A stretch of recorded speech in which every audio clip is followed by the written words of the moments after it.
Viewers to this channel know that my guest, Professor Salim Mansur, and I share a belief in the value of the individual and the protection of individual rights within a secular nation. Regardless of the happenings in the Middle East of late, we both agree that the ideal outcome is the respect and protection of the individual rights of all Israelis and Arabs. To provide context leading up to the October 7th events and perhaps offer a glimpse of hope for the future, Salim has written an article titled Rabin's Murder, the Prehistory of Gaza-Israel, October 7. This article, initially published in his Substack, salimmansur.substack.com on November 3rd, and later featured in the UN's review, sheds light on the events leading to the October 7th incident by way of the murder of Yitzhak Rabin. For those unfamiliar with the circumstances leading to the assassination of Israel's Prime Minister Rabin on November 4th, 1995, I highly recommend Salim's article. It outlines a path that eventually led to where we are today and may provide a hopeful perspective for the future. Salim, could you please share your thoughts on the assassination of Yitzhak Rabin and explain why it is crucial to reflect on that event in the aftermath of October 7th? Thank you, Robert. My essay that was published in my Substack and then subsequently picked up by the UN's review in California was an attempt on my part, as the title of the essay indicates, to put the events of October 7th and thereafter in a context that what is the prehistory. The United Nations Security Council called a special session to look into or to open the debate into the events of October 7th. And the Secretary General remarks at the session was one in which he began by unequivocally denouncing and condemning the attacks that took place on the morning of October 7th by Hamas that engaged in the attack that took place on October 7th. He went on to say, subsequently, after he had done the condemnation, that it is important also to recognize the attacks by Hamas did not happen in a vacuum. And then he went on to say the Palestinian people have been subjected to 56 years of suffocating occupation. They've seen the land steadily devoured by settlements and plagued by violence, their economy stifled, their people displaced, and so on and so forth. But then he went on to say, to conclude this part of his statement, he went on to say, the grievances of the Palestinian people cannot justify the appalling attacks by Hamas. And then he said, and those appalling attacks cannot justify the collective punishment of the Palestinian people.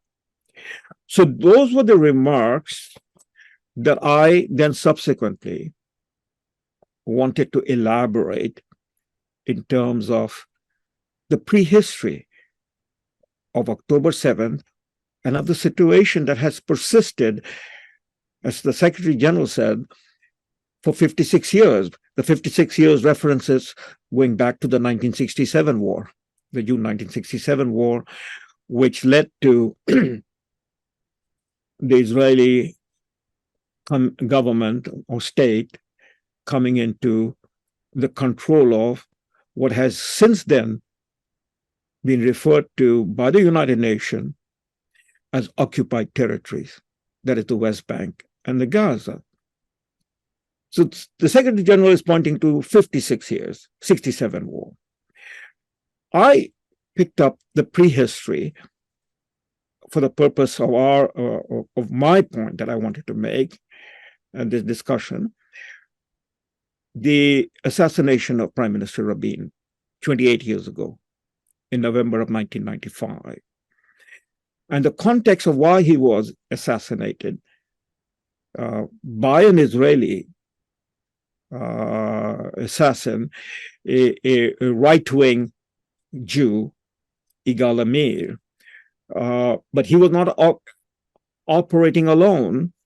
There was a whole temper and mood that was created in the period between the signing of the Oslo Accord in 1993 and the assassination of Prime Minister Rabin in 1995. So that's the prehistory.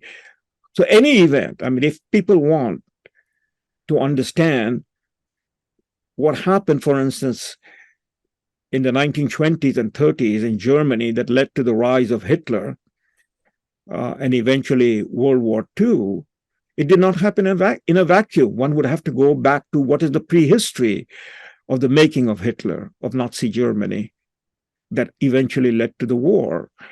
And so one would have to go to the source of that problem. And the source of that problem was the Versailles Treaty of 1919 that triggered all the subsequent political development in Germany that led eventually to the Second World War and everything that happened in that war. So that's what the notion of prehistory means, that we cannot simply assign responsibility and blame and so on and so forth on an event without understanding the context and putting it in a context. Now that leads to two narratives, Robert. One narrative is the narrative of the mainstream media pushed by, in this sense, the Israeli government of Benjamin Netanyahu, that it is the events of October 7th that is responsible for what the IDF then responded to, and that situation is still continuing in the sense of the bombing, the destruction of Gaza, and the population therein, which is what Secretary General is referring to as the collective punishment. Okay? So that's one narrative. And I would suggest that that is the narrative of the mainstream media in North America and in the collective West in Europe. But that's not the narrative of the 80% of the world population that is a member state of the United Nations, because they look at the events of October 7 in terms of how the Secretary General put it. It didn't happen in a vacuum. It's 56 years of occupation. And that is the context that has to be drawn. So there are two narratives that are in competition or in collision, you know, and it will depend upon how this is framed. Who frames it, how it is framed. Okay. So my framing of the prehistory is going back to in the period of 56 years, going back to 1993, the Oslo Accord, and then subsequent assassination of Prime Minister Rabin, and the question why and what happened since then. Okay, so that was my paper. Now you can get into the details if you wish to. The detail would be that in 1993, in September of 1993, 13 September to be precise, Prime Minister Rabin, with his foreign minister, Shimon Peres, joined by the leader of the Palestinian Liberation Organization, Yasser Arafat. By the way, all the three individuals are now dead, so they are gone into history. Right? Came together at the invitation of the President of the United States, Bill Clinton, who hosted the ceremony and the events of September 13, 1993, which was the signing of the Oslo Accord. So what was the Oslo Accord and how did it come about? Oslo Accord was the agreement that was reached between the Palestinians, that is the Palestinian Liberation Organization,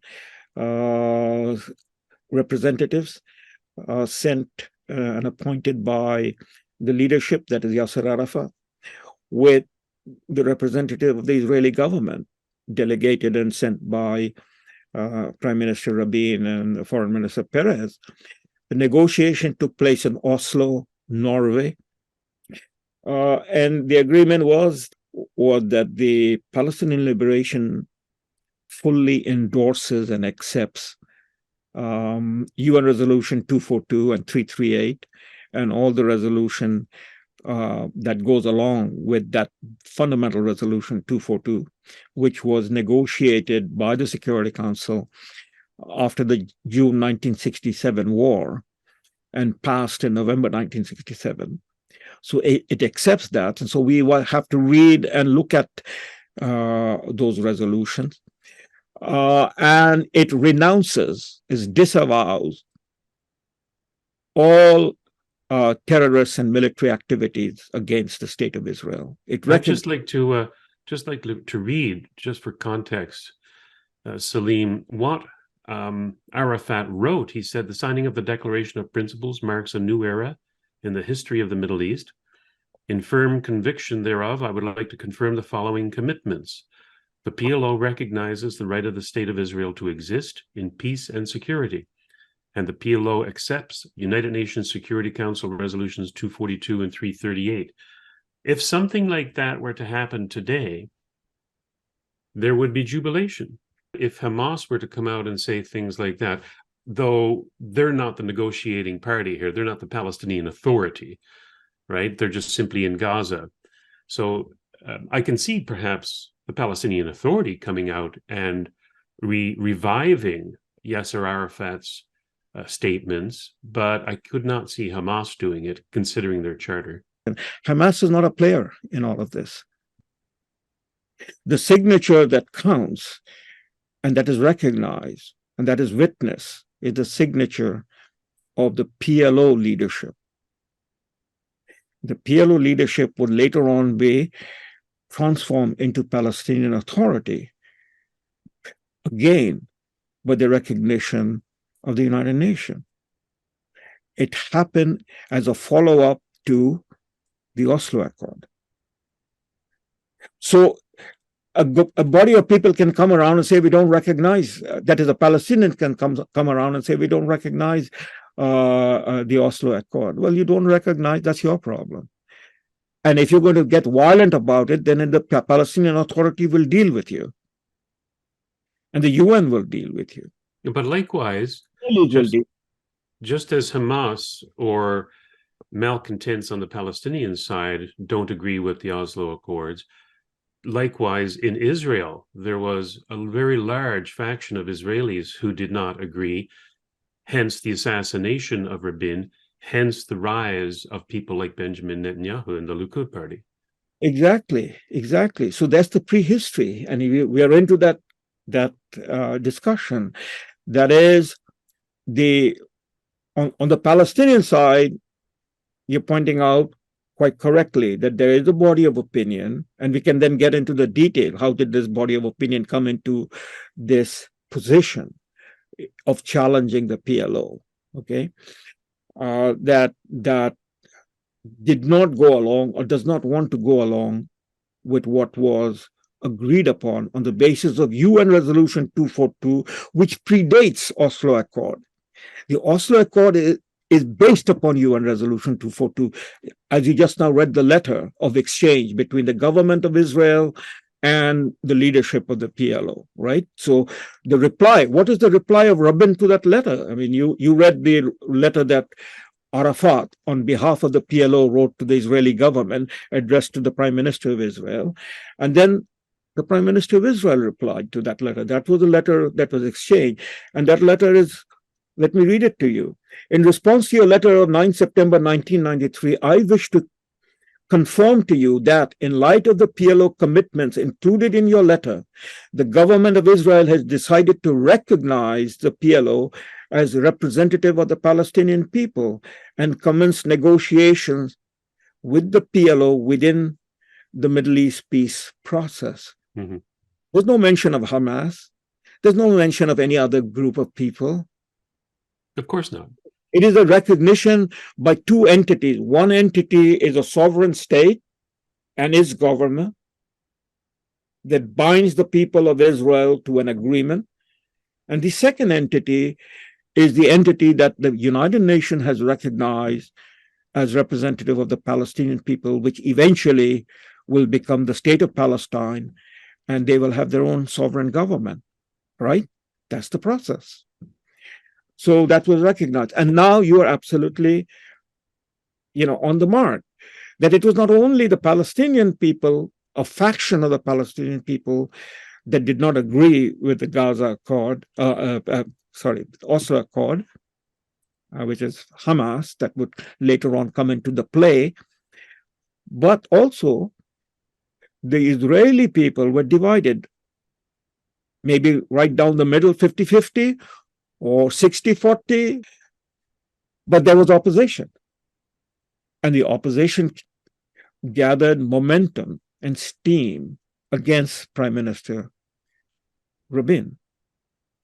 And what was at the heart of that opposition, at the heart of the opposition was the argument that no piece of territory, no land, that is land of Israel, Eretz Israel, which is the language that became the language of the Likud party, that opposition party, whose leader right now is Benjamin Netanyahu. So in 1993, the opposition to Oslo Accord came from the ultra-right groups in Israel, and their party or their coalition leader was the Likud party. And their argument was, and is, and remains, that no piece of territory that is land of Israel, makes up land of Israel, Eretz Israel, can be signed away, can be returned to Palestinians. Or just to clarify, Eretz Israel means the historic biblical land of Israel. Some might consider it from the Jordan to the Mediterranean, from Dan in the north to Beersheba in the south.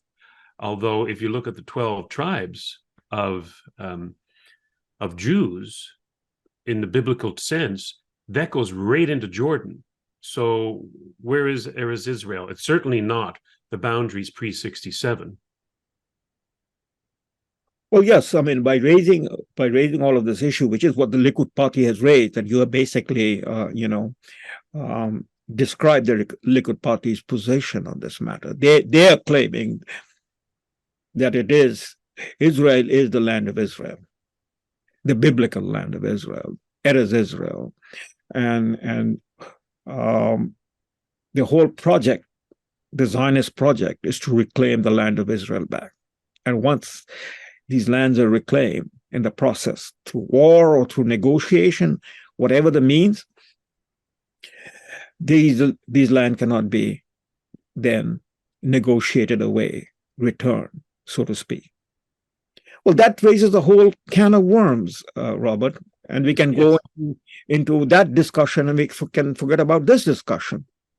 Actually, both discussions are very important, because to get into the mind, for people here in the West, to get into the mind of people like Benjamin Netanyahu, or to use the term Zionist in the broad sense, meaning all of the land of Israel, Eretz Israel, and what they want, it is in today's 2023 to go back 2,500 years and say this is ours by right of the Bible. That to me is folly. The modern state of Israel that came into being in 1948, whose origin goes back to the mandate that was formed after World War I by the League of Nations. The lands that was under the Ottoman Empire were partitioned, divided, new states were created.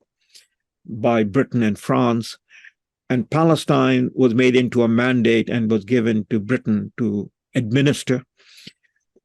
And the mandate of Palestine had come about as a result of the Balfour Declaration, 1917. And that was the declaration that was what was pushed by the Zionist organization, the World Zionist Organization, that was formed by Theodor Herzl, who was the founder of the World Zionist Organization at the conference in Basel, Switzerland in 1897. And Theodor Herzl's book, The Jewish State, is in that sense the foundational book of the modern state of Israel, not the Bible. And the modern state of Israel is founded upon the arguments that was made by Theodor Herzl. And Theodor Herzl was prepared to create a Jewish state wherever the great powers of Europe at that time would help provide territory to the European Jews. I'm being very careful as I'm pointing this out to you, Robert. European Jews. These demands were not coming from Jews in India, Jews in the Arab world, Jews in the Ottoman Empire. Just to put a point on that, Salim, if I may, Yes. People may be interested to know that of the 13 men who have, and women, who have held the role of Prime Minister of Israel, only 5 were born in either Israel or the mandate. David Ben-Gurion, the first Prime Minister, is from Poland. Then there was 3 Ukrainians. Then there was a British mandate, Yitzhak Rabin, the first one to be born in that area. And then there was a Belarusian, and then 2 more Poles. And then from then on, they were all Israeli. So that is fascinating that these are not what people may call Semitic Jews. They were Khazarian Jews or Right. Ashkenazi. Right. So Theodor Herzl was born in Budapest, Hungary, part of the Austro-Hungarian Empire. He was a European Jew. They were part of the diaspora. Well, that's right. So, but this is the problem of the European Jews, because as I said, there was no representative of Jews from Yemen or Jews from Ethiopia or Jews from India. The Jews in India goes all the way back to the Babylonian exile, and they have been born in India and they're Indians, until somebody wants to go and do a forensic test of the genes to find out, to what extent they are still from the Holy Land. But the point I'm getting at is the right-wing argument of biblical land of Israel is not the mission, or was not the mission, of Herzl. He was ready to accept a Jewish state in Uganda, or in Argentina. And if they had established a state in Uganda, there would have been an Ugandan problem, not a Palestinian problem. Right? Yitzhak Rabin, in your article, there's this great quote from Rabin when he was asked, a girl in the audience then asked, and what about all of the historic land of Israel? To which Rabin answered, quote, for me, the Bible is not a land registry of the Middle East. It is a book that provides education in values, and its purposes are different. That's an amazing quote. Contrary to Benjamin Netanyahu or of his ilk. Right, exactly. I mean, there you have it. I mean, that is a money quote. So when Yitzhak Rabin says the Bible is not a land registry, what is he saying? This is a secular political movement. And the basis of Israel's foundation, that is modern Israel's foundation. If you go back to biblical land, we have to find a Moses. The foundation and legitimacy of Israel comes from the United Nations, its resolution, going all the way back first to the Palestine Mandate and the League of Nations, and then the League of Nations transferring the mandate to the United Nations when the United Nations was created in 1945. And then the resolutions that came together to establish in the Palestine Mandate 2 states, one Jewish, one Arab. The resolution that founded the 2 states, or is the basis of this 2 states in the Mandate territory, does not give the name to what will be the name of the 2 states. So the Jews selected the name Israel. I don't know what the Palestinians are going to select, but that's up to them. The authority comes from the United Nations. Okay. By the way, I should emphasize over here, the only state that is created by the United Nations is Israel and the Arab state, which is still not there, but the Arab state.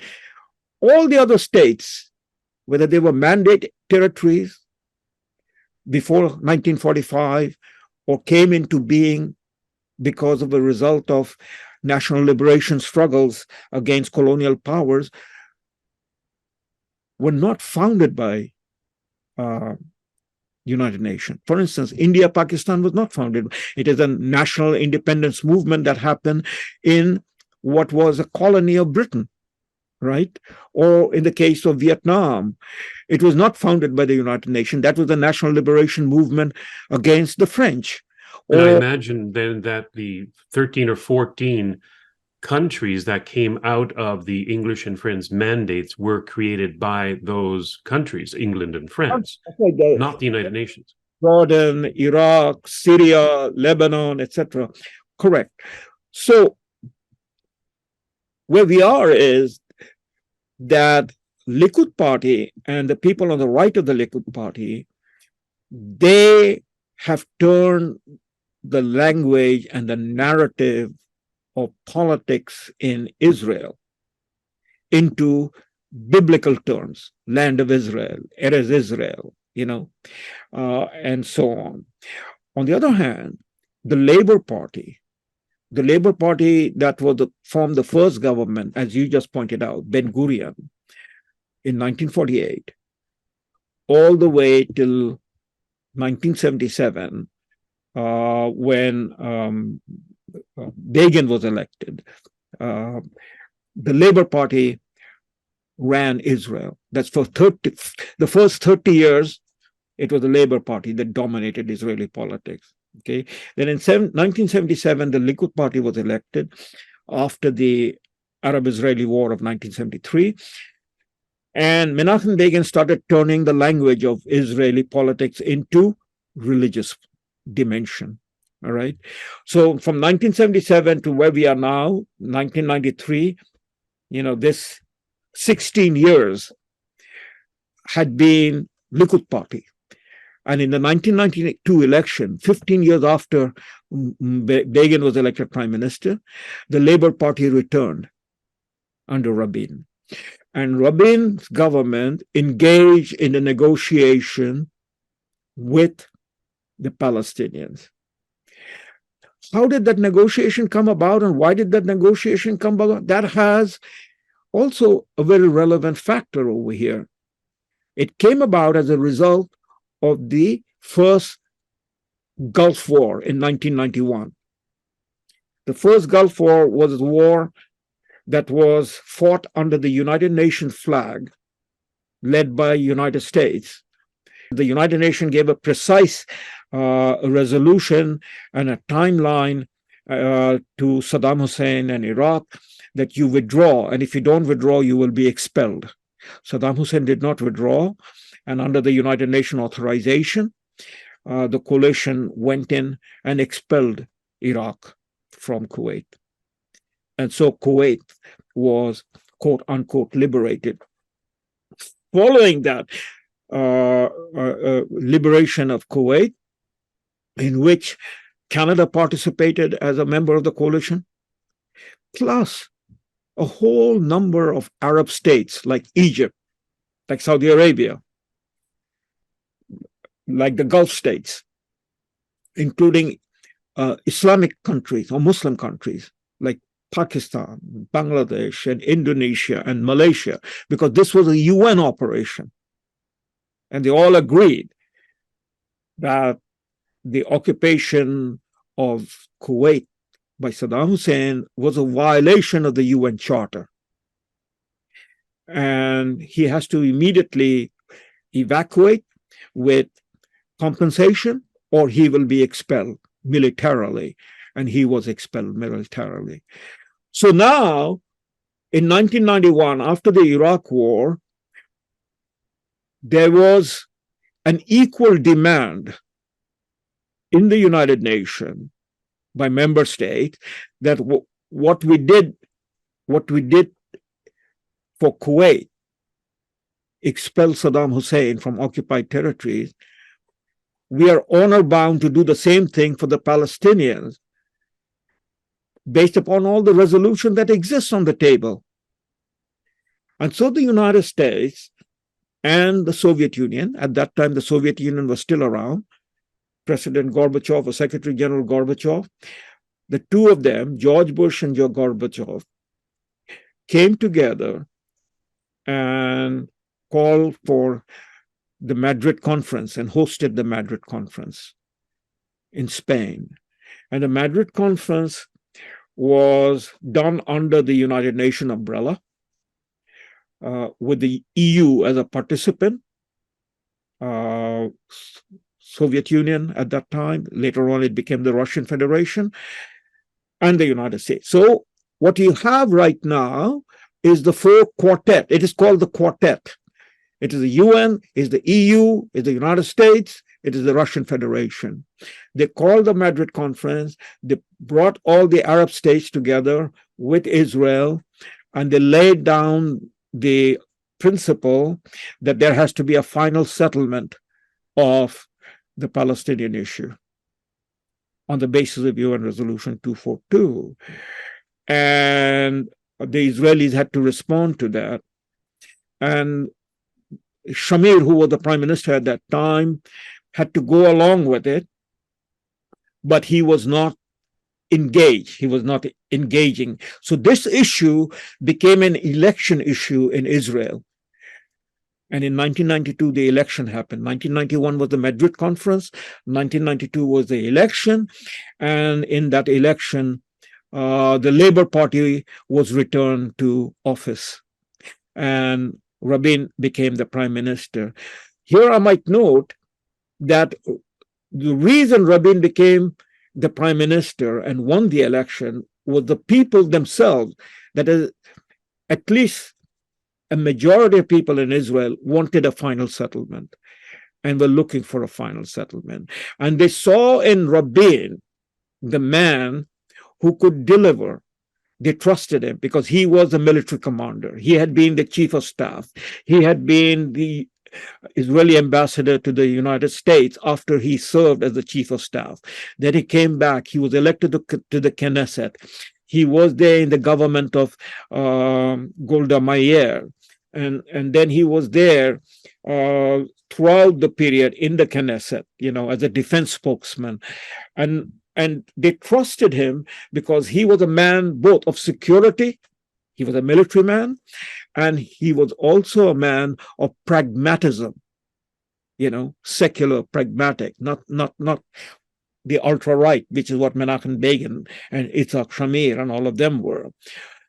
And so when he became the prime minister, he opened a negotiation. He recognized, as we read the paper, the letter of exchange that took place between the Palestinian leadership and the Israeli government. He negotiated a treaty with Jordan. He signed a treaty with Jordan, just as Egypt, President Anwar Sadat signed a treaty with Israel, Menachem Begin in 1979, ending, the hostility between Egypt and Israel.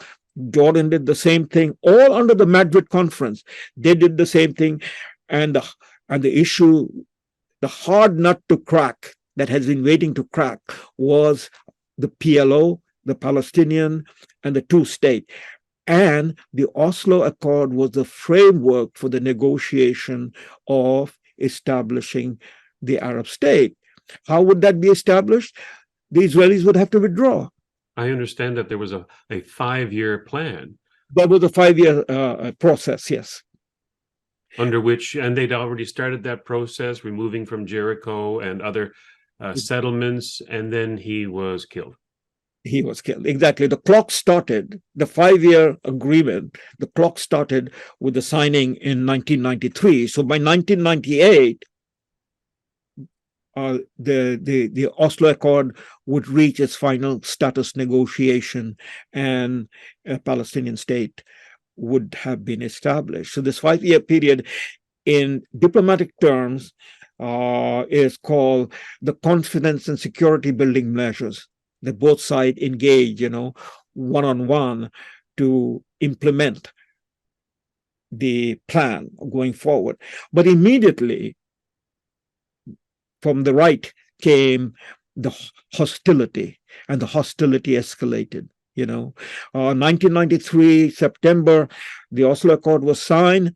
In February of 1994, only 5 months later, there was a horrific massacre in Hebron that took place in the mosque. Goldstein, yes. Yeah, with Baruch Goldstein.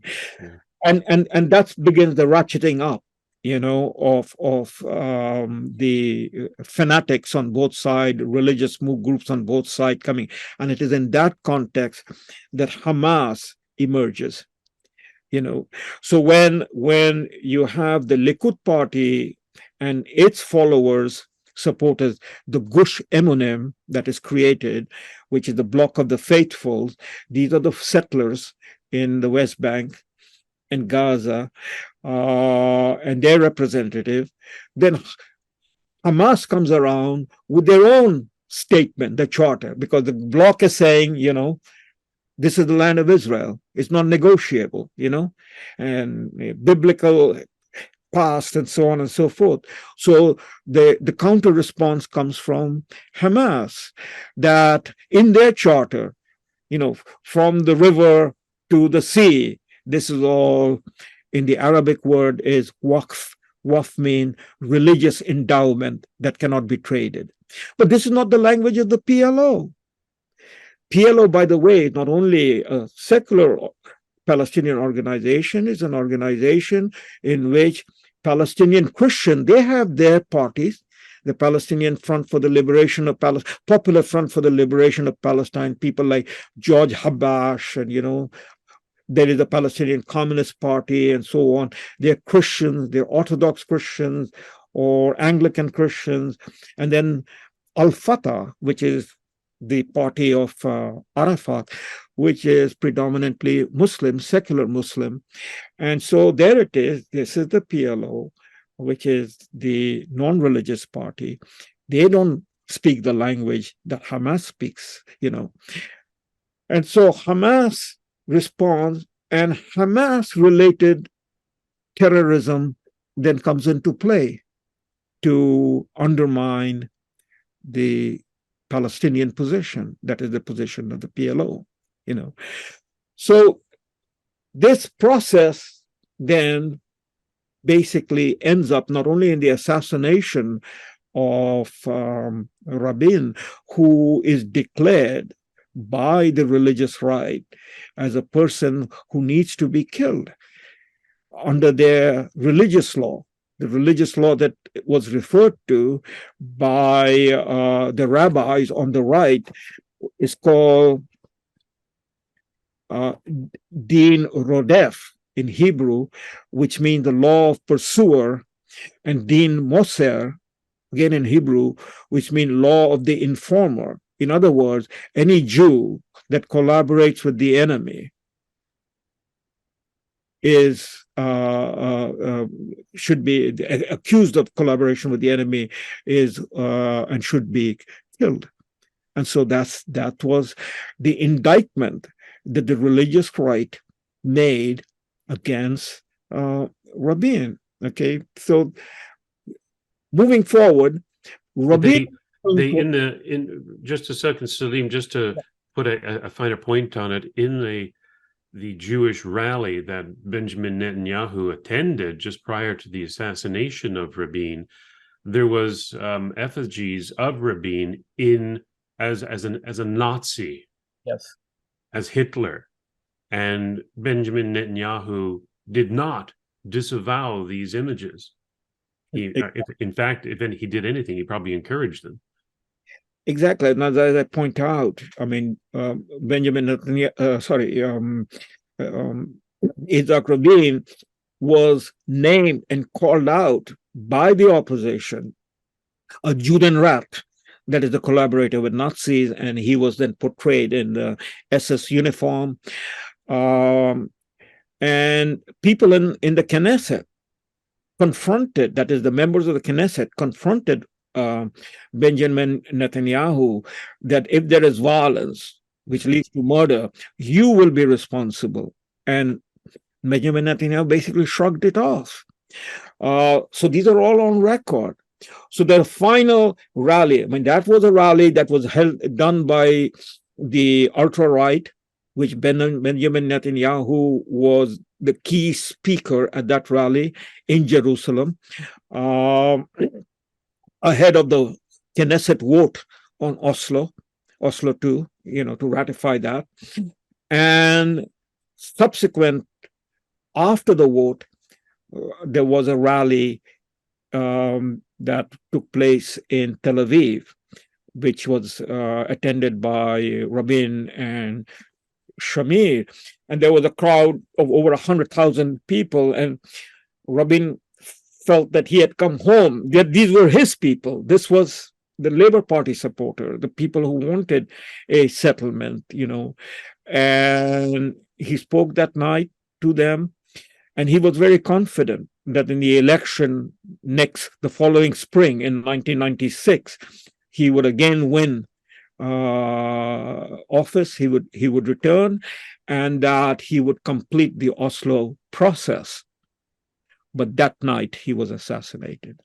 So that is the prehistory. And with the assassination of Rabin, the Oslo Accord, basically in terms of the government position, went into the dustbin, because Benjamin Netanyahu was not going to implement Oslo, and it went into the dustbin. And from the Palestinian side, there is nothing further to negotiate, nothing further to talk about. Nobody took away the signature. There is nobody on record from the Palestinian side that now we disavow the signature. No, that accord stands. That is the framework. So the ball is back in the UN court. It has always been in the UN court. And what the Secretary General was saying in that special session, in effect, the dereliction of the United Nations Security Council for not implementing the decisions of the United Nations and the Quartet, which has led to the frustration and all of that, to the escalation of events that happened on October 7th. So this brings up a question. This brings up a question I want to ask you, and I could be opening up a kettle of fish here. However, how has the United Nations been hampered in enforcing its resolutions regarding Israel and its neighboring Arab states? Because at the beginning in 1948, it was the Arab neighbors who broke with 181 and invaded Israel. In 1967, it was Israel, and they did not come back from the occupied territories regarding 242, and later with the Yom Kippur War, 338, ignored. Why is it that the Security Council is not enforcing these resolutions by the General Assembly? Excellent question. Excellent question. So the enforcement mechanism in the UN Charter is left to, again, the states. The states who are going to seek to enforce the UN Charter will have the UN authorization. So you have the clear example of the Kuwait War right in front of us, right? Before the Oslo Accord. The United Nations says, the Security Council says that this occupation of Kuwait is in violation of the charter, and it has to be immediately revoked, and gives the orders to Iraq.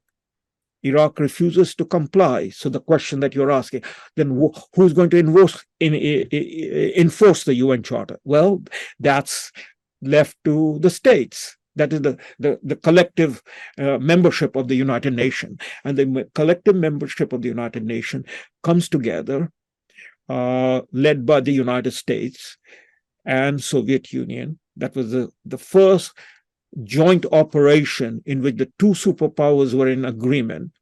They come together and they call upon member states of the United Nations to provide their resources. What does that mean? Resources, military resources, combat troops that will wear the blue cap of the United Nations. It will be the United Nations force, the coalition force, approved and authorized by the appropriate UN Security Council resolution under Chapter 7. Chapter 7 is the UN article that authorizes the use of force. But the enforcement will be by the member states. So Canada was a member state in the UN coalition to liberate Kuwait. And so there it is, the enforcement happened. So the question that you then have is, well, why hasn't it happened in the case of the UN resolutions pertaining to Palestine, pertaining to Israel? And the answer is, again, very simple. There is the veto resolution. And United States has vetoed any enforcement. Why? Well, that leads to American domestic politics back to Truman. And since Truman, the only period in which the president and the Congress were not in any way beholden to the Israeli lobby was under the government of Eisenhower, and to some extent under the government of JFK. JFK was, of course, assassinated, but Eisenhower, and the proof of the pudding is that in the 1956 war, the Suez War, in which two members of the Security Council, Britain and France, two permanent members of the Security Council, Britain and France, along with Israel, engage Egypt on the issue of the Suez Canal. Nasser nationalized the Suez Canal. Israel was used by Britain and France to attack the Suez Canal, and then the British and the French would move in to remove the forces, and do away with the nationalization of the Suez Canal. So that was the Suez Crisis in October of 1956. And the response of the United States was, you immediately cease operation. Otherwise, we will bring the full force of the United Nations against you. And if you, that is Britain and France, you want to use your veto powers at the Security Council, we are going to use the full force of America to sanction you, with so many different leverage that they have, sanction you. And so immediately, Britain and France withdrew. The British government collapsed. The government of Anthony Eden collapsed. And in France, the Fourth Republic went into a crisis, which ultimately led to de Gaulle forming the Fifth Republic after the Algerian War. So that's another complex history. But the action of Eisenhower was the action that cleared up the Suez Crisis. Eisenhower immediately compelled Israel to withdraw fully from the Sinai Desert, and vacate the territory. But since 1967 war, that is the administration of Johnson, there has been no precedent in America, and you can count on your fingertip how many precedents have come along, that has tried to stand in the middle and act forcefully on the UN Security Council resolution. And the Congress is completely beholden to the Israeli lobby. So that's the answer, the Israeli lobby. The Israeli lobby. How influential? I mean, this is a little tiny country, as Yes. big as El Salvador or Kuwait. Yes. How influential can they possibly be in the United States Congress and the White House to prevent the United States from enforcing 242 or 338? Well, all foreign policy at some point in time becomes domestic policy, right? So we are looking at the American domestic politics, and we are looking at the way American elections take place, and we're looking at the role of lobbies, and in this case, the Jewish lobby in America, the Israeli lobby, their capacity to influence key members of the Congress and, of course, the president by the process of providing funds, by helping in the election, by getting them elected, and so on. So take the case of the 1948 election, when Truman was running for the first time. 1945, Roosevelt had died. Truman was the vice president. So now he's running for the first time for his own office of the president. And by all the polling information, Truman is going to be defeated by the Republican nominee, Dewey, who is the governor at that time in 1948 of the most populous state in the Republic, New York. As you would know, Robert, and as students of American politics should know, it is not the popular vote that wins the presidency. It is the electoral college vote. And the key votes of a few states, which are called the swing state, can make the difference in the electoral vote, college vote.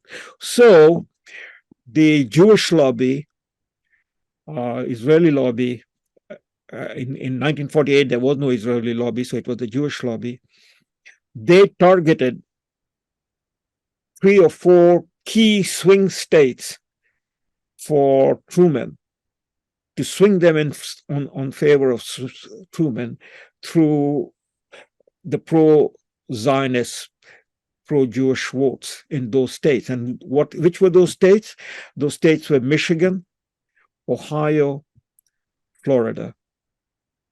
If you swung those 3 states, then the electoral college vote would swing towards President Truman.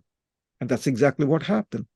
So if we bring it to today, back then these were American Jews, I would imagine, right? Oh. But you are very careful in your language when you call it the Jewish lobby or the Israeli lobby. If it's the Israeli lobby, would that constitute foreign interference in an American election? Because all we've heard about since 2016 is Russia collusion, interfering in our election. It's foreign interference. And yet, when it comes to Israeli interference in the election through lobbying, through buying Congress, we don't hear squat. Well, you're right. It is the Congress that will have to make the law to say that the Israeli lobby is a foreign power that is engaging in interfering in American election or providing money and support for it. So they have to register and they have to be accountable and so on. They can construct all of those laws, but they don't. And the question is why. It sounds as if they've been bought and paid for. They have all been bought and paid for. It's a catch-22, isn't it? I mean, you're not going to make a law to prevent receiving money from a foreign entity if they're paying you money not to do that. Absolutely. So that's what happens. This is where there are lobbies, there are foreign interests, there is money laundering that takes place, and so it is both a corrupt process and an ugly process. So the question comes back to, at the end of the day, what is America's national interest, or what is any country's national interest? When President Truman was advised, when he called upon his senior members of the government to discuss with him, or he wanted their views, they told him not to, go forward with the partition of Palestine, because that was not in the national interest of America, and that American national interest would be harmed. But the president is also a political creature. George Marshall was a 5-star general. He was not a political creature. He was serving his country, and he would follow whatever the elected representative of the people of American people would say. He would follow ultimately that decision. So it took another 5-star general to become a political leader, that is Eisenhower, who then took a position, as he did, on the basis of America's national interest. But all the other presidents, almost without any exception, have all been, in that sense, boxed in by their lobby, in this case, the Israeli lobby. I don't know what the percentage of the American population is Jewish. I would imagine it's probably no more than 1%, but I could be wrong.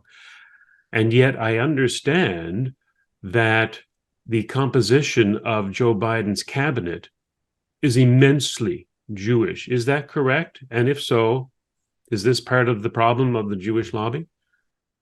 Yes, absolutely. I mean, the Biden administration, there was number of American Jews or dual citizens. Take, for instance, Secretary of State Tony Blinken is a dual citizen, or of Jewish background, and are openly or not so openly, Zionists in their ideological framework. You mean by that religious fanatic Zionists? All of Eretz Israel belongs to Israel.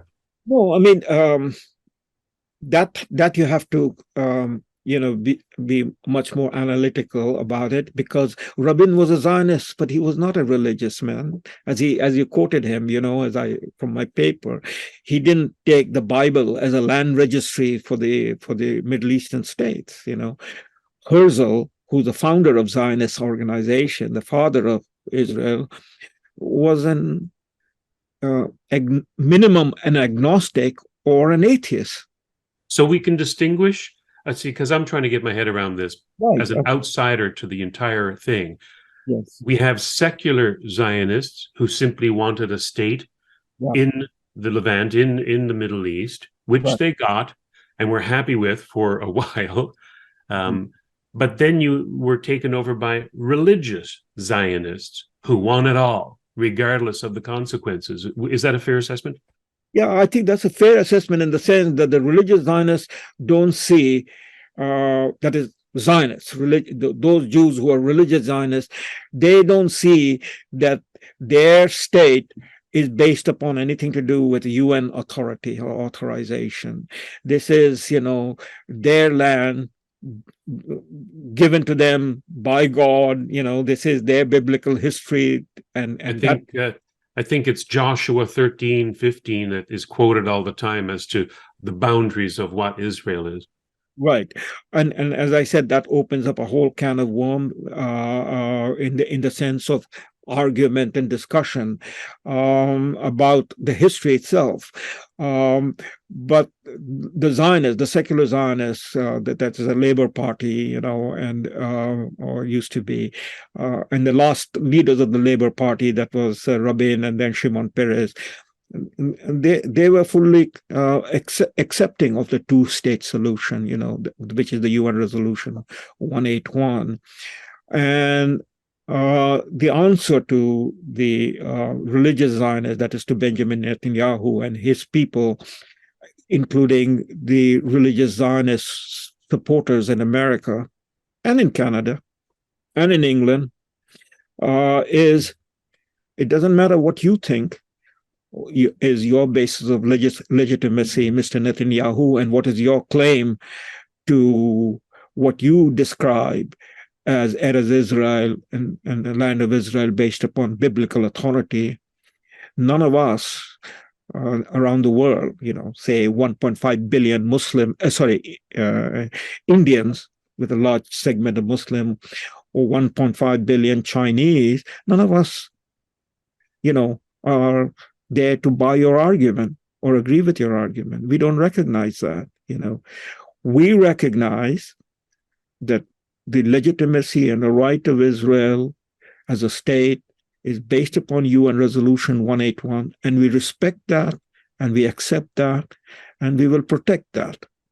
But anything beyond that is illegitimate, inadmissible, and unacceptable. Here we get into the realm of name calling and pejoratives, when people and generalizations that come into play that lead to misunderstandings. For example, if somebody says that you're a religious Zionist, right, they may take that to mean, oh, you're an anti-Semite, you're against Jews, you're a racist because you don't believe we have a biblical right to the land all the way to Jordan.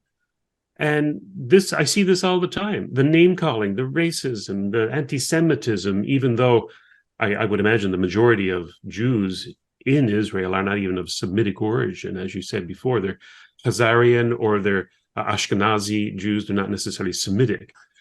So it's very complex, and people are generalizing all the time, which leads to a lot of name calling, which debases the entire argument, which I find fascinating.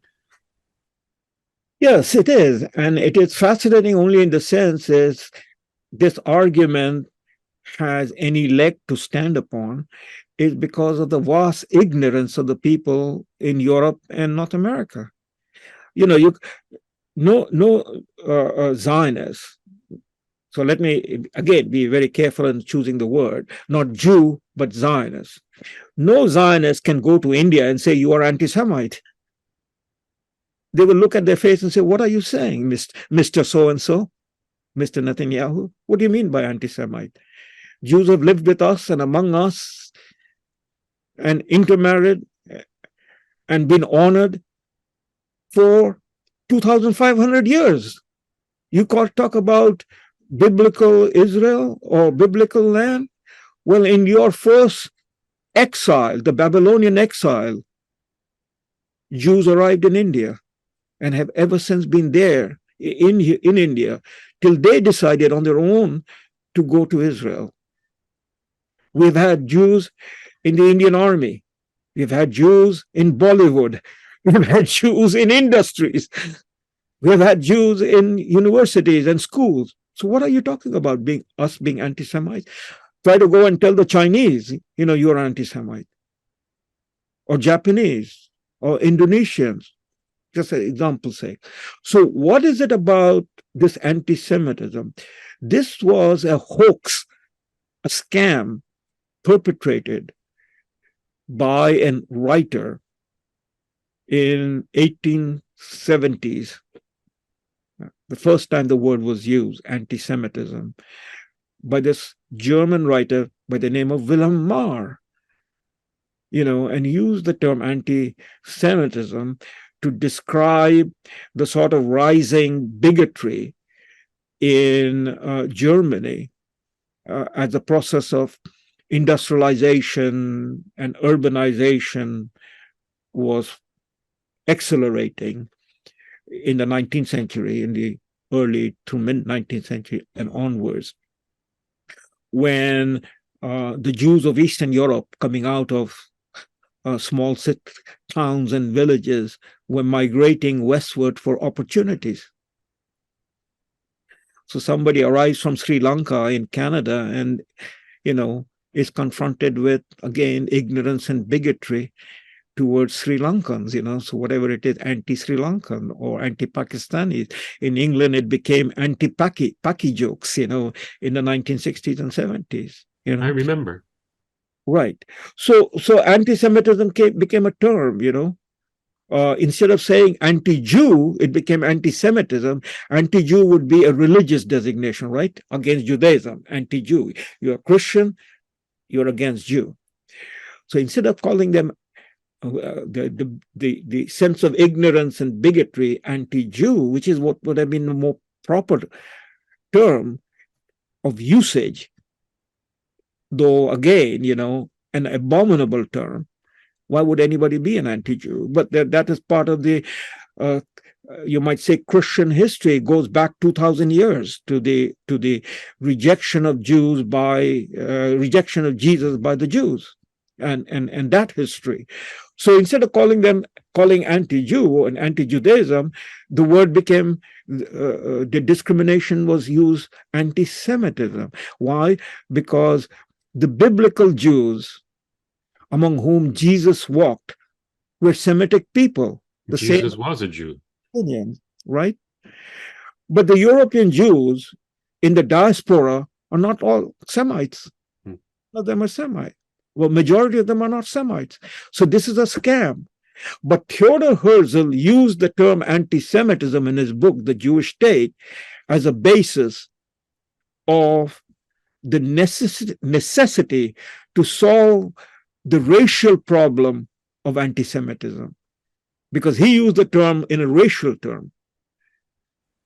I understand that the term actually derives from a type of language, a type of writing, Semitic writings, in which case I think I just did a show with Paul McKeever on the radio, and we were looking at the letter to America by Obama, and in it he says that the Arabs in Palestine are the original Semites. Yeah. And I don't know if that's true or not, but I think it revolved around language rather than ethnicity or race. Well, in the 19th century, the issue of race became popularized, racial, yes. And it was given even greater force of argument with the Darwinian theory that came about, evolution and so on.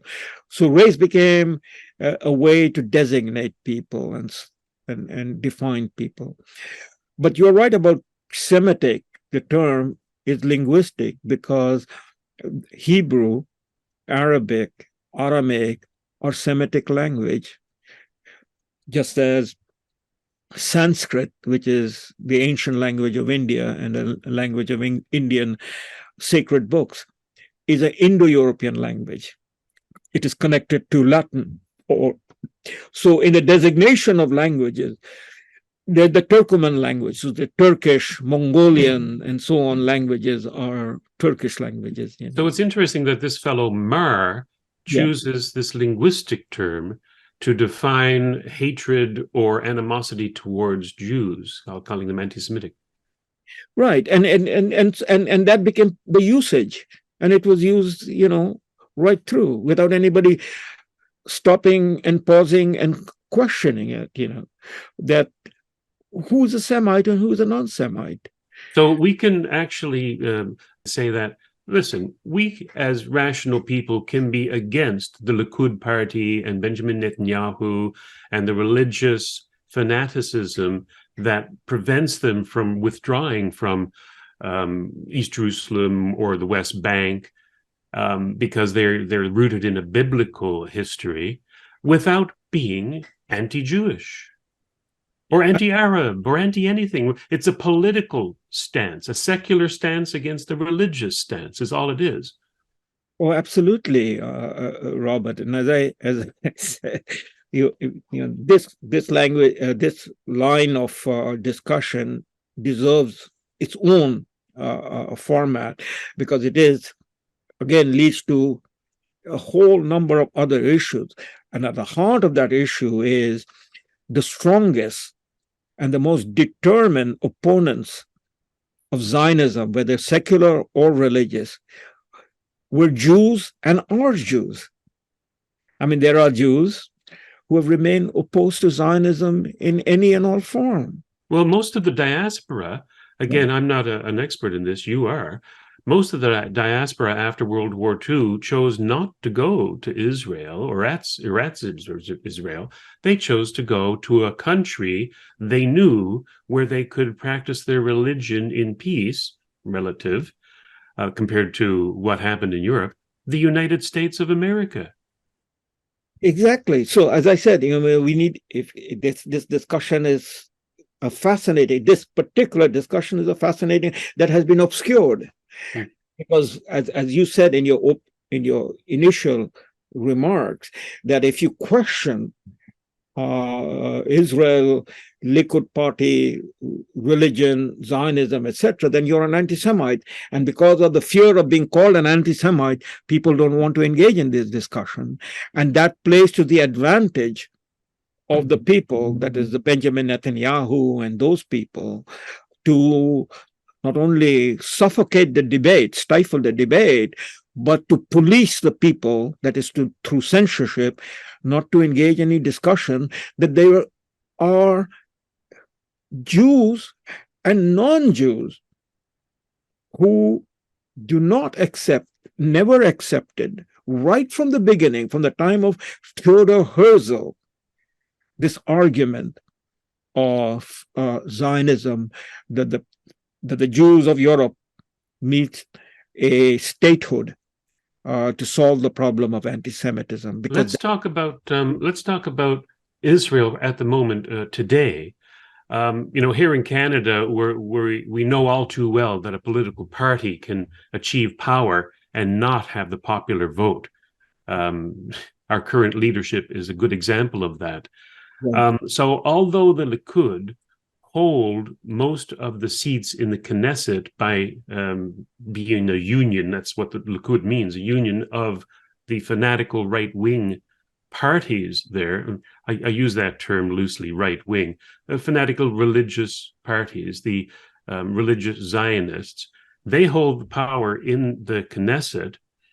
However, do they hold the popular support of the people? Because, as like I say, in a multi-party system, in a proportional representation system, the popular vote does not always necessarily overlap with the electoral vote. What is your take on Benjamin Netanyahu's hold on power, and is there any chance that he may be taken out of power, especially after the events of October 7th? Well, my sense of it is that his hold on power is very tenuous, very fragile.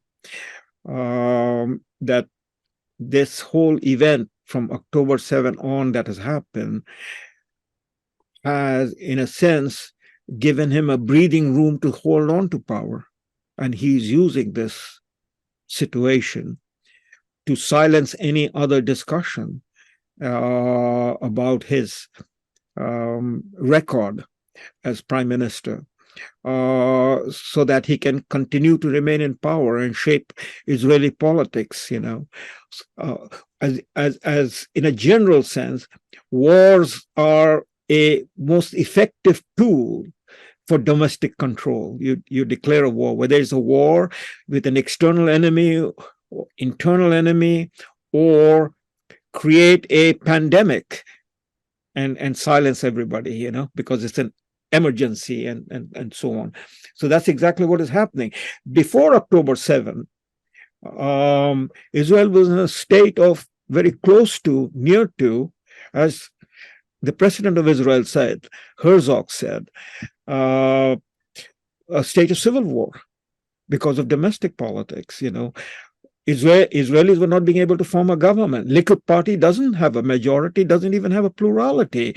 Before him, Naftali Bennett and a coalition was running the government for the last year and a half.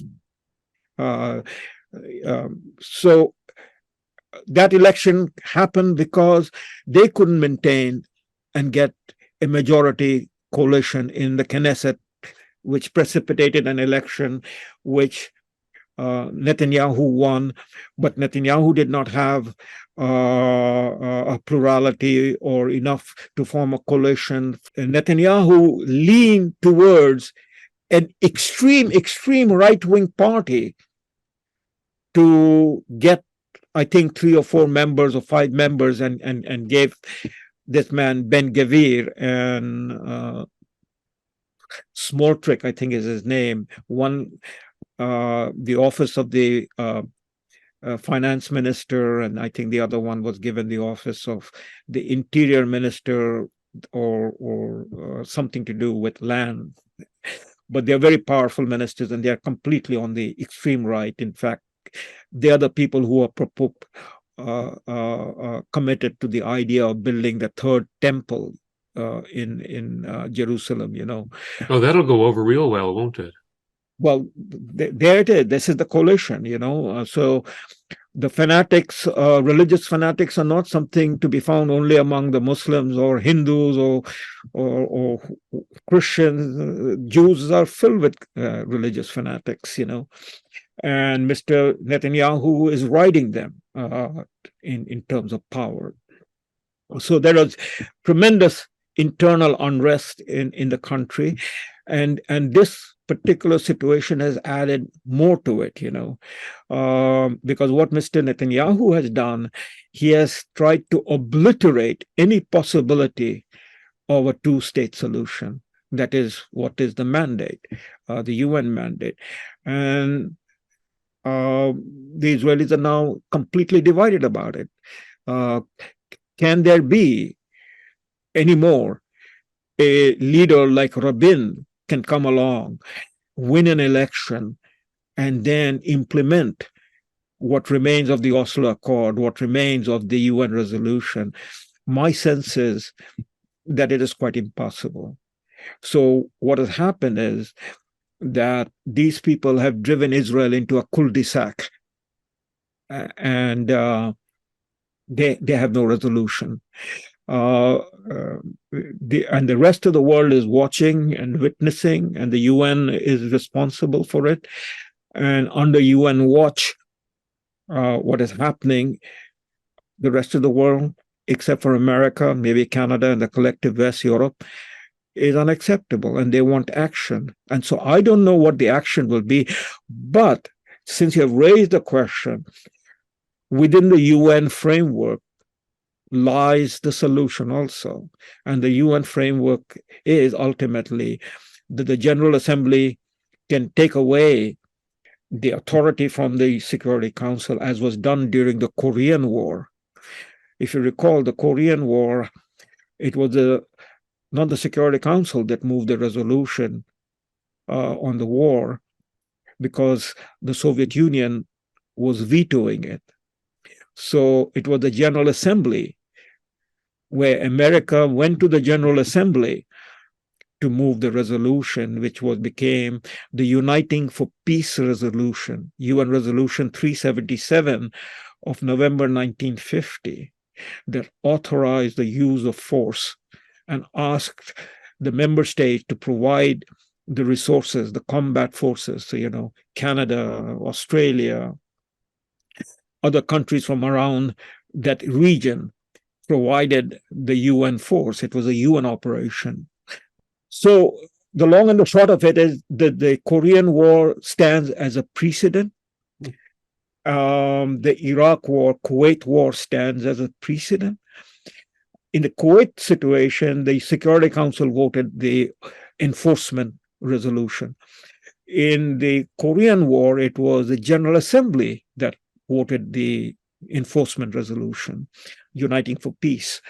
And so, as I look at it, it might eventually end up as a General Assembly decision to take it away from the American, unless an American president comes along in 2024. It's not going to be Biden. It has to be somebody else who doesn't want to break with the UN, comes along and then supports a UN authorization on Palestine and Israel.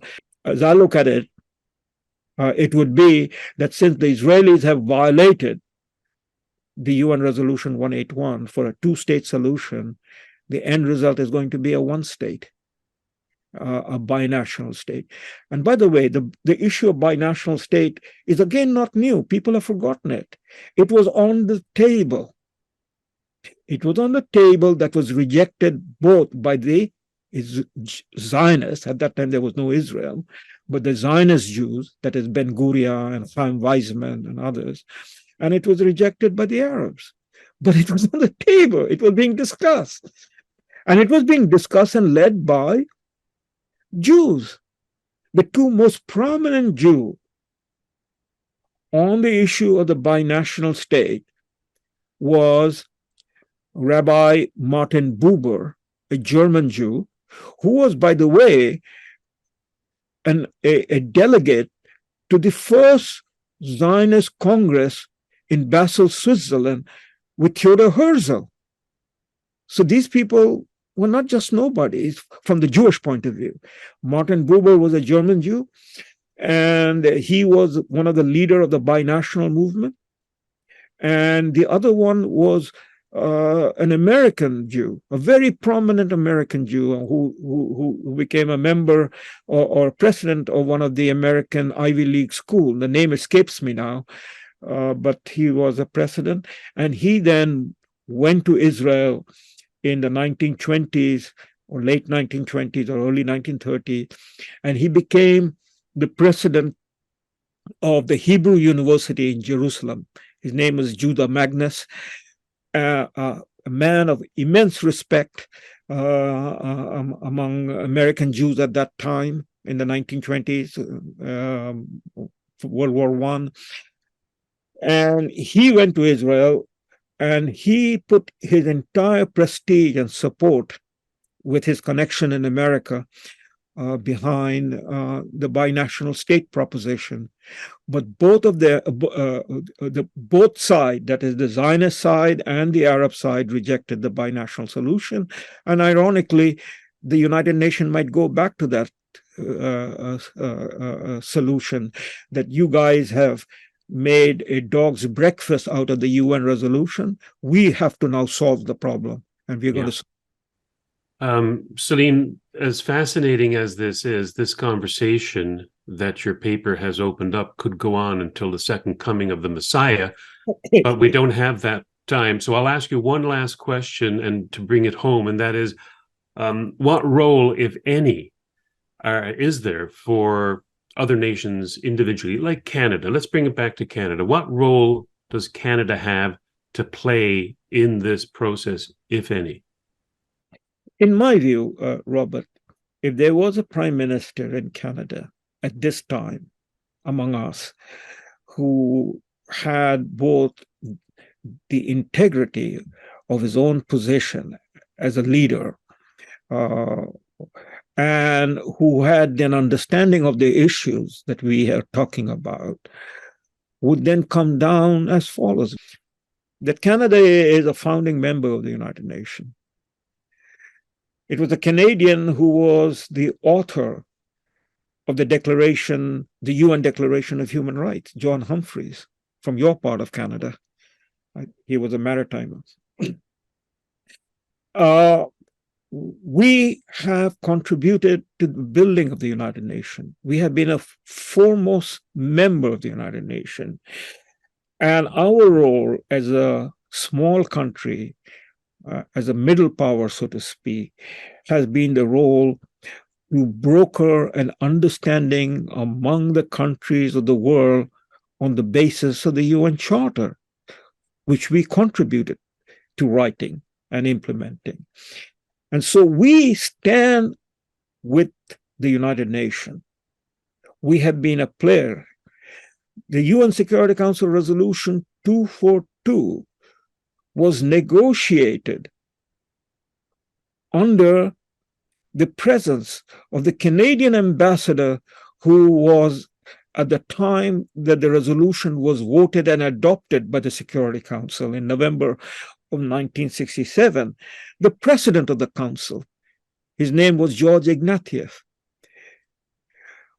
We, therefore, our foreign minister and subsequently prime minister was the man who was instrumental in innovating the role for the UN of peacekeeping and peacemaking, for which he was awarded the Nobel Prize.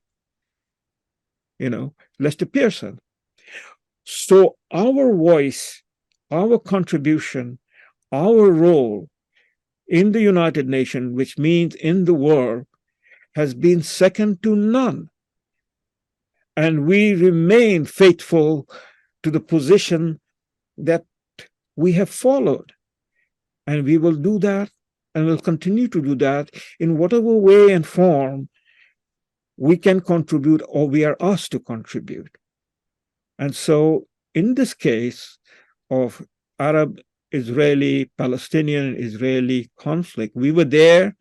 Ivan Rood was our representative at the UN meeting where the resolution 181 was adopted. We voted for it. We will contribute to see that we can bring this conflict to an end on the basis of those resolutions, the two-state resolution, and help both the people fulfill their own destiny in Palestine. That would be my position. That would be, I hope, the position of any leader in Canada that has the courage to stand up and speak and be what we have been, peacekeepers and peacemakers. It sounds very prime ministerial, Salim. Too bad we don't have anybody of that caliber in Parliament at the moment.